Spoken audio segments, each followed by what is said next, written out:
চট্টোপাধ্যায় তিনি এই মুহূর্তে সাংবাদিকদের মুখোমুখি, শুনবো কি বলছেন তিনি। মানে সামনে আসছে যেটা মানে আমি একটা মধ্যবিত্ত ঘরের মেয়ে, মানে আমি একটা নিজে খেটে খাই, নিজে সোশ্যাল ওয়ার্ক করি, সব কিছু করি, তো তারপরেও যদি আমাকে এরমভাবে ট্রোল করা হয় তো সেটা তো ঠিক না। হুমায়ুন কবির আজকে বলেছেন যে আমি ওকে একটা সেলিব্রিটি জানতাম, কিন্তু ওকে ক্যান্ডিডেট করার পর তৃণমূল কংগ্রেসের আইটি সেল থেকে কিছু পোস্ট হয় এবং তারপর আমি যেটা ফিল করি যে এই অ্যাসেম্বলির মতো পবিত্র জায়গায় পাঠানোটা ঠিক হবে না, তার জন্য আমি ক্যান্ডিডেট চেঞ্জ করেছি। আগামী 7 দিনের মধ্যে আমি ওখানে ক্যান্ডিডেট। তো সেটা হুমায়ুন চাচা আগে থাকতে সব কিছু করা উচিত ছিল, যে আমার প্রোফাইল চেক করা উচিত ছিল, সব কিছু জানা উচিত ছিল।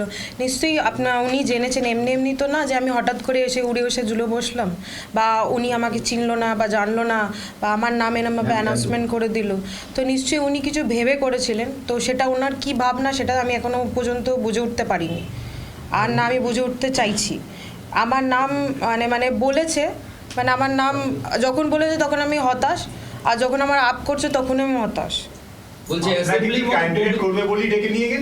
না, আমি নর্মাল আমি নতুন একটা দল তৈরি হচ্ছে, তো সেই হিসাবে আমি একটা মানে আমি নিজে সোশ্যাল ওয়ার্ক করি, তো আমি চাই যাতে মানুষের জন্য কাজ করার জন্য, সেই জন্যই আমি এই নতুন পার্টি তৈরি হয়েছে, তো সার্কুলার পার্টি বলেছে, তো সেই কারণের জন্য আমি ওনাকে মানে বলেছিলাম যে যদি নতুন কোনো পার্টি, উনি আমাকে বলেছিলেন যে নতুন কোনো পার্টি হলে জয়েন করতে রাজি আছো, তো আমি বলেছিলাম হ্যাঁ রাজি আছি। আমি যেমনি মানুষের জন্য কাজ করি, তো আমি চাই যাতে জনতার জন্য কাজ করার জন্য, তো সেই হিসেবেই আমাকে বলেছিল যে আমি তোমাকে একটা কোনো জায়গা দেবো যখন আমার পার্টি তৈরি হবে। তো উনি আমাকে স্টেট কমিউনিটিতে রাখার জন্য আমাকে বলেছিল, তো হঠাৎ করে উনি নাম অ্যানাউন্সমেন্ট করে। আমার নাম অ্যানাউন্সমেন্ট করার পর যখন আমি এত ভাইরাল হচ্ছি, এত সব কিছু হচ্ছে, তো ওনার থেকে তো মনে হচ্ছে মানে আমি বেশি ভাইরাল হয়ে গেলাম। তো সেটা তো পার্টির সাথে আমার কি সম্পর্ক আছে আমি এটা বুঝে পারলাম না। আমাকে যে সবাই লিখছে আমি ব্রা প্যান্টি পরে ফটো দিচ্ছি, ভিডিও দিচ্ছি, তো আপনি আমাকে একটা জিনিস উঠিয়ে দেখান যে আমার কোথায় ব্রা প্যান্টি ফটো আছে।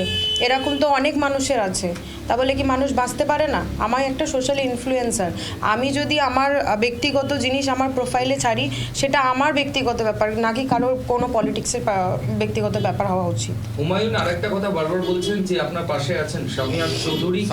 হ্যাঁ স্যার, উনি আপনাকে নিয়ে এসেছেন ওই গতকালের সভাতে, এবং আপনি যে ক্যান্ডিডেট হবেন সেটা আগে থেকে সিদ্ধান্ত ছিল না। স্টেজে ওঠার পর আপনি ওই হুমায়ুনের কিছু অ্যাসোসিয়েটস যারা কালকে স্টেজে ছিল তাদেরকে আপনি প্রভাবিত করেন, এবং সেখান থেকে উনিও প্রভাবিত হন এবং আপনার নামটা উনি অ্যানাউন্স করেন। তো ওইখানে প্রভাবিত আপনারা তো নিজেই পুরো 24 আওয়ার্স ওখানে ছিলেন, ওখানে দাঁড়িয়েছিলেন, ওখানে এত মিডিয়া ছিল সব কিছু, তা আমি ওনাকে প্রভাবিত করলাম কখন? আমি যদি বলতাম, ওনার সাথে কথা বলতাম, পার্সোনাল কথা বলতাম, বা পার্সোনাল ফোনে কথা বলেছি, বা পার্সোনাল কিছু বলে, আমি তো কিছুই বলিনি। আমাকে জাস্ট বলেছে এসে জয়েন্ট হও, আমি জয়েন্ট হয়েছি। হঠাৎ করে 4 জনের পর 5 জনের আমার নাম দিলেন। উনি তো নিজেই ডিক্লেয়ার করেছিলেন আমি 4 জনের নাম দেবো না। উনি নিজে হঠাৎ করে আমি 5 জনের নাম আমার নাম দিয়ে নিজে মানে উনি খুদ নিজের পার্টিটাকে প্রচার করে নিলেন আমার তরফ থেকে, আমাকে ভাইরাল করে। তো এটা তো ঠিক না। একটা মেয়ে, আমি একটা বাঙালি মেয়ে, আমি যখন ওই পার্টির মধ্যে গেছি নিশ্চয়ই কিছু ভেবে গেছিলাম, বা আমাকে কিছু ভাবানো হয়েছিল, বা আমাকে সেই জায়গায় নিয়ে আসা হয়েছিল, তবেই আমি গেছিলাম। বা আমি ওনার মাথায় তো বন্দুক রেখে বলিনি যে আমার নামটা অ্যানাউন্সমেন্ট করুন বা আমাকে কিছু বলুন। সাম্প্রদায়িক নিরপেক্ষতা রেখে দল গড়েছেন, এবং আপনি সহ যে হিন্দু মুসলিম দুপক্ষেরই নাম ঘোষণা করা হয়েছিল। এখন আপনার নাম বাদ দেওয়ার সঙ্গে সঙ্গে উনি বলছেন যে এখানে মুসলিম ভোটার বেশি, তাই মুসলিম ক্যান্ডিডেট দেওয়া হবে। হিন্দু বলেই কি আপনার নামটা বাদ দেওয়া হবে? হ্যাঁ নিশ্চয়ই। দেখুন, আপনি সেকুলার পার্টি যখন বলা হচ্ছে, তো সেকুলার পার্টিটা হলো কোথায়? আমি একটা হিন্দু মেয়ে, আমাকে দাঁড় করালো 24 ঘন্টার মধ্যে, আবার তাকে ডাউনও করে দিল। তো সেটা কিভাবে সেকুলার পার্টি হতে পারে? নাম ঘোষণা করে আপনার সঙ্গে হুমায়ুন কবিরের কথা হয়েছে কোনো? না, আমার সাথে কথা সকালবেলা হয়েছিল, তো উনি বলছেন যে ওনার পার্টি থেকে অনেক কিছু বলা হচ্ছে, যে আমার এই ভিডিও ফটো, তো আমার এই ভিডিও ফটো আমি একটা কথা বলি, আমি একটা ইনফ্লুয়েন্সার, তো আমি এই লাইফস্টাইল যদি না দেখে আমি তো ইনফ্লুয়েন্সার হতে পারলাম না। আমি আমার নিজের কাজ, আমার নিজের ব্যক্তিগত প্রোফাইল থেকে পাবলিক প্রোফাইল করে রাখা। আমার যদি সেরকমই যদি কিছু মনে হতো বা আমি যদি এত ট্রোল হতাম আগে জানতাম, তো আমি তো নিজের পাবলিক অ্যাকাউন্টটা প্রথমে ব্লক করে দিতাম না। আমার যদি সেরকম সিদ্ধান্ত থাকতো, যা সেরকম যদি মেন্টালিটি থাকতো, আমি তো এসব কিছু জানতামই না যে আমার নাম উঠবে বা আমার নাম নামাবে, এটা তো কোনো ম্যাটারেই আসে না। ওনার সঙ্গে আপনার পরিচয় কতদিনের, মানে হুমায়ুন কবিরের সঙ্গে আপনার কি আগে থেকে পরিচয় ছিল নাকি পরিচয় ছিল সানিয়া চৌধুরীকে হাত ধরে যাওয়া ওনার কাছে? সানিয়া চৌধুরী ওনার খুব ভালো সম্পর্ক আছে, ওনার সাথে ওনার চাচা হয়, তো সেই হিসাবে আমার এই সব ওপেন করানোর জন্য উনি এসেছিলেন, তো সেই তরফ, হ্যাঁ এখানে 9 জুন মাসে আমার এই ওপেন হয় সব। তারপর থেকেই ওনার সাথে ভালো মানে কথাবার্তা চলে চাচার ভাগ্নি হিসাবে, তো সেই হিসাব থেকেই আমি কথাবার্তা বলে, যখন উনি তৈরি করছিলেন পার্টি, তো উনি বলেছিলেন যে ইনি তৃণমূলে থাকে, তো আমি কোনো পার্টি করি না, তো নতুন একটা পার্টি তৈরি হচ্ছে, সেই জন্যে সেখানে আমাকে একটা স্টেটে রাখার জন্যে সেই মানে জায়গা দেওয়া হয়েছিল, তো সেই হিসাবেই আমি গেছিলাম, নাকি আমি কোনো বিধানসভায় লড়ার জন্য। বলছেন যে তৃণমূল কংগ্রেসের আইটি সেল তারাই প্রথমে আপনার ছবি এবং ভিডিও সেগুলোকে দিয়ে ভাইরাল করে, যাতে যেটা ওনার কাছে একটা বড় ইম্প্যাক্ট হয়েছে, যেটা দেখে উনি ভাইরালটা কি দেখা বিরোধীদের কাজ। এটা তো ভাইরাল দেখুন, আমি এখন বলতে গেলে তো অনেক কিছু বলা যাবে। এখন সায়নদীরও অনেক ভিডিও রয়েছে, সিগারেট খাওয়া ভিডিও আছে, নুসরাত জাহানদিরও ভিডিও আছে, মিমি চক্রবর্তীদিরও, তারা কি দাঁড়ায়নি? তারা কি এমপি এমএলএ হয়নি?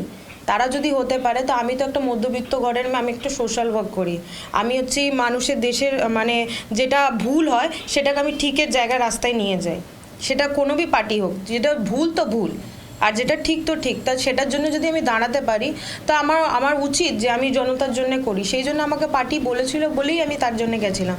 এখন এত কিছু দেখছি যখন আসার পর, যে এত বাবরি মসজিদ একটা আমি একটা বাঙালি মেয়েকে হাঁটিয়ে তুমি বলছো একটা মুসলিমকেই নিয়ে আসবে, তাহলে সেটা সেকুলার পার্টি কি করে হলো?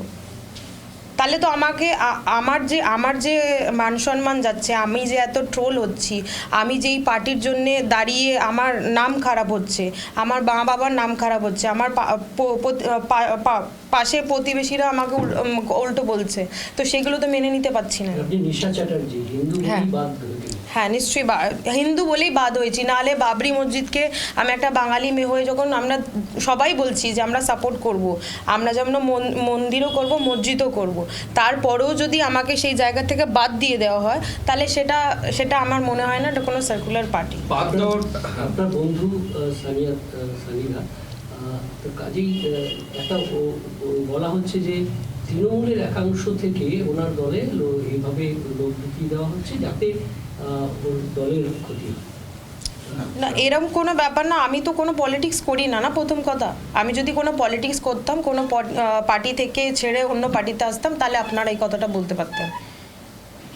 এটার পেছনে বলছে যে আইপ্যাকের খেলা আছে, মানে আপনাকে দিয়ে আইপ্যাক একটা ওনার পার্টিতে ঢুকিয়ে একটা বদনাম করার একটা চেষ্টা হয়েছে, এরকমও কিন্তু অলরেডি কিসের বদনাম? আমি তো জানতামই না।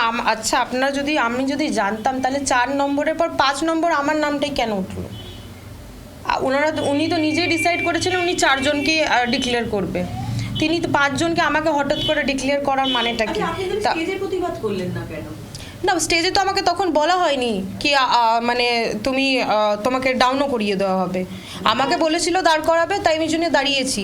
আমাকে যদি এখন হঠাৎ করে কেউ যদি অপরচুনিটি দেয়, আমি তো নিশ্চয়ই চাইবো সেই অপরচুনিটিটাকে অ্যাবজর্ব করার জন্যে, কারণ আমি একটা সোশ্যাল ওয়ার্ক, আমি একটা ইনফ্লুয়েন্সার, তো আমার তো রাস্তা নিশ্চয়ই চাইবো যে আমি মানুষের জন্য কাজ করার জন্য কারোর একজনের হাত ধরি, তো যদি কেউ আমার হাত বাড়ায়, তো আমি নিশ্চয়ই হাত ধরার চেষ্টা করবো। হুমায়ুন কবিরকে কেমন ভাবে দেখছেন এই ওভারঅল? ধরুন আপনি হুমায়ুন চাচা বলছেন, তা আপনি বাবরি মসজিদকে সাপোর্ট করেছেন, তারপর আপনি বলছেন যে আপনাকে স্টেজে না জানিয়ে নাম ঘোষণা করা হলো, এখন আবার বলা হচ্ছে যে যেহেতু সংখ্যালঘু ওখানে ভোট বেশি, তাই জন্য আপনার নাম সরিয়ে দেওয়া হচ্ছে, এবং আপনার সোশ্যাল মিডিয়াতে যা যা ছবি রয়েছে সেটা ঠিক নয়, এটা তো ওভারঅল হুমায়ুন কবিরকে নিয়ে আপনার বিশ্লেষণ কি?